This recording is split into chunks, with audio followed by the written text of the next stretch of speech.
A very good morning, students. Students, we are going to do lesson number 7, Bravo Amir Agha. Lesson number 7, Bravo Amir Agha. This story is written by Khalid Hosseini.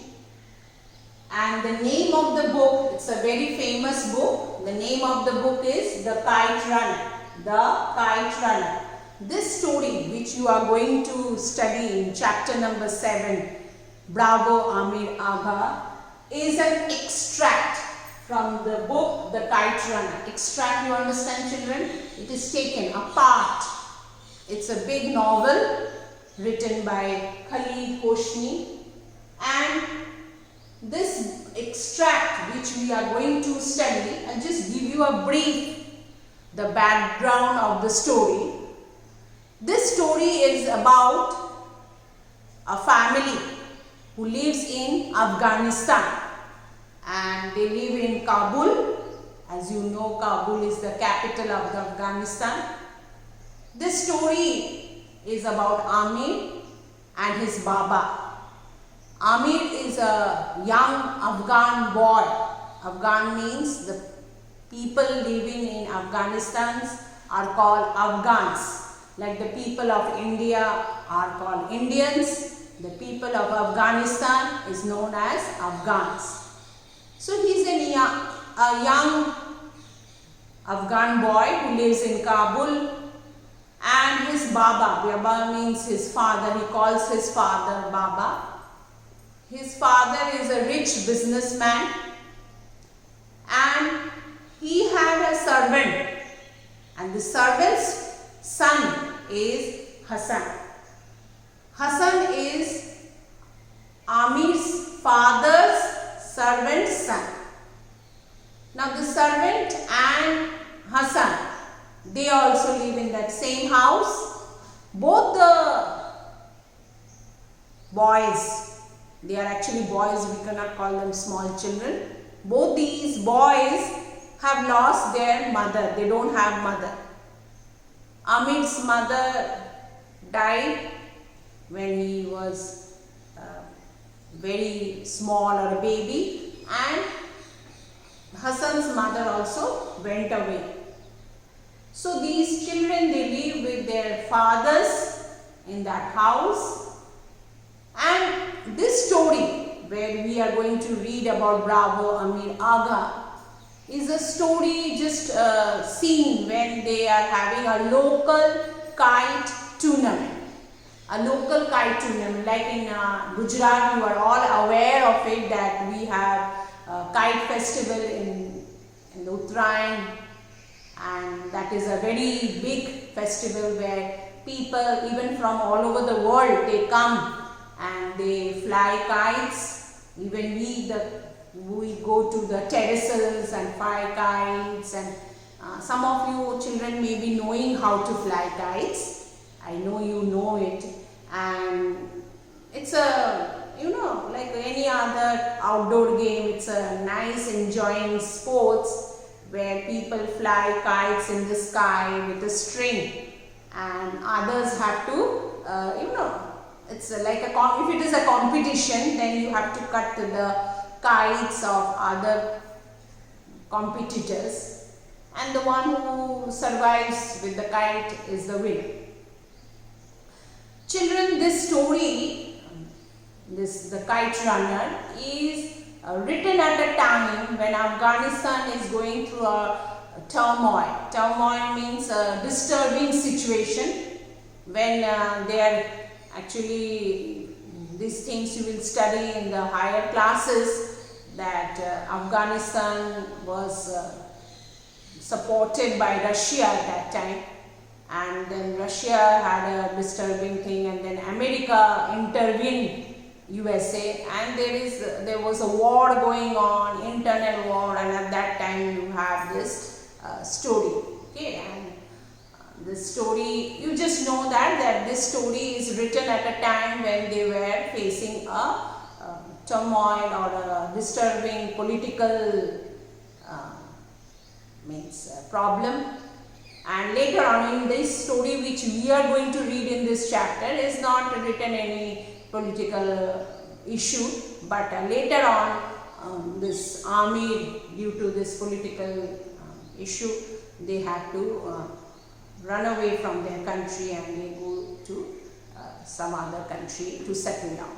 Whatever it is, this story is about two boys where they are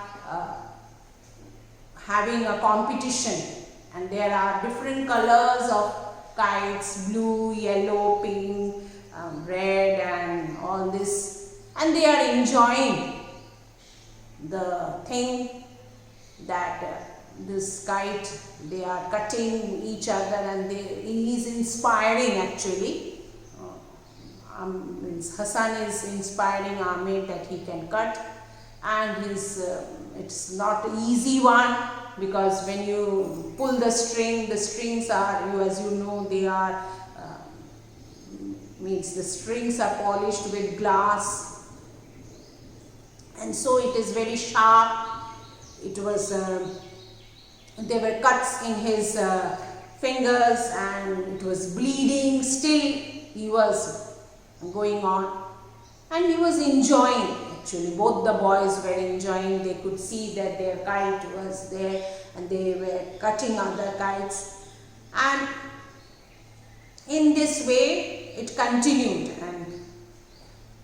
And lastly in the story it comes that the whole story is about his first cutting one, and then another one he survives, and Hassan inspires, and Amir is also inspired, and he could see that his Baba is also, actually what happened, his Baba, Amir's Baba was never happy with the way his son behaved. So he was thinking that if he wins this competition, his father will be very happy.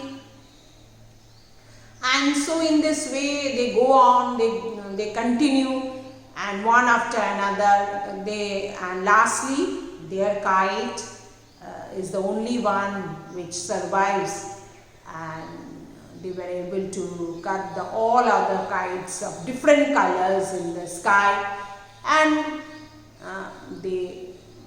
Amir wins the trophy, and Hassan is very, very happy, and he runs actually for the last kite.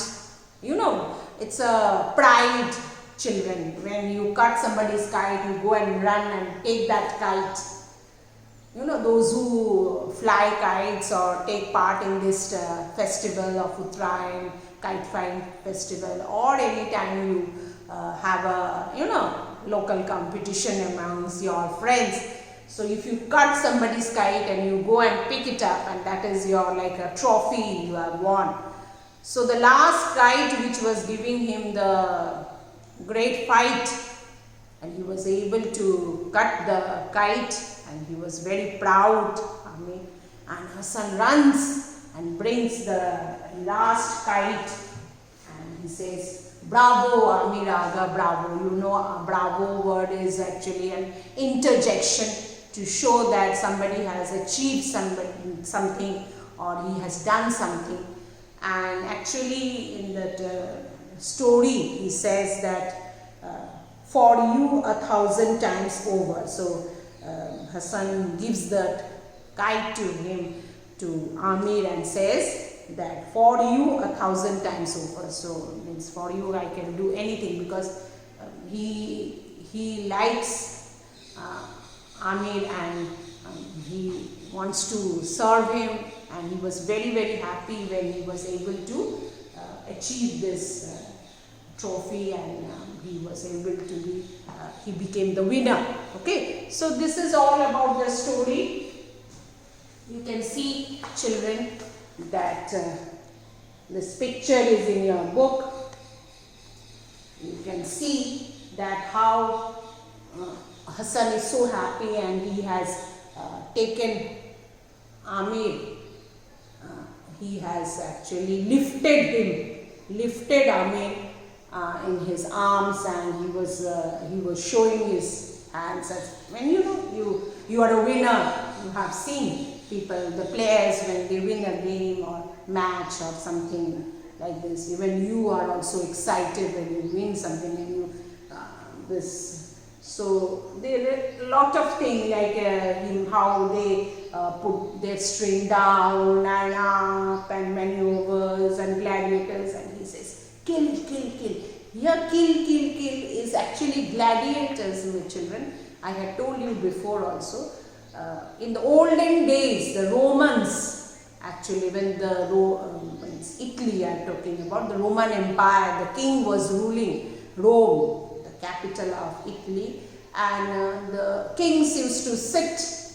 I remember you have done a story in the last class maybe, or the story you will going to study in the last chapter of this year, where it is about gladiators. Means the king sits with all his companions, and there is a fight between a man and an animal, or either a tiger or a lion, and those who had done something wrong, the king serves a punishment, and he has to fight for his life with that animal, and they cheer like I don't know how many of you watch this WWF, and you see that these people, they cheer. So the kings cheer. So in this way, gladiators, and they kill, cut him means doesn't means killing him. It is cutting about the kite, and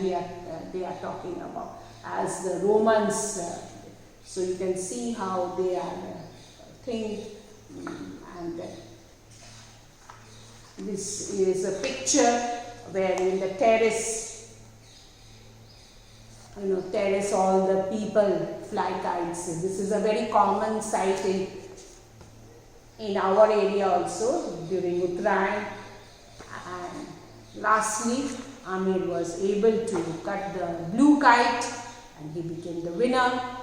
And this is bravo Amir Aga. So his son says that you are able to achieve something, and he is very happy for his friend and his master's son. So this is all about the story, Bravo Amir Aga. Please read the story. There are many new words in this lesson which we are going to do next.